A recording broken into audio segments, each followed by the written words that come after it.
இந்த கதையை படிச்சு முடிக்கும் போது நான் கண்ணீரோட தாங்க முடிச்சேன். நீங்களும் முழுசா கேளுங்களேன். இந்த 2 பேருக்குமே வயசு 70 இருக்கும். தள்ளாடி தள்ளாடி நடந்து போயிட்டு இருக்காங்க. எங்க போறாங்கன்னு பார்த்தாக்கா ஹாஸ்பிட்டலுக்குங்க. என்ன ஆச்சுனாக்கா அந்த பாட்டிக்கு உடம்பு சரியில்லையா. அந்த பாட்டியோட கையை பிடிச்சிட்டு இவர் பொறுமையா நடந்து போயிட்டு இருக்காரு.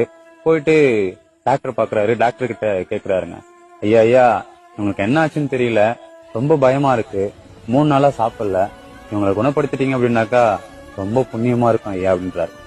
அந்த டாக்டர் சொல்றாரு, கவலைப்படாதீங்க, குணப்படுத்திடுவோம்னு சொல்றாருங்க. அதுக்கப்புறம் கூட்டு போய் செக் பண்றாங்க. அவங்களுக்கு சுகரு, கொலஸ்ட்ரால், பிபி எதுவுமே இல்லைங்க, நார்மலா இருக்கிறாங்க.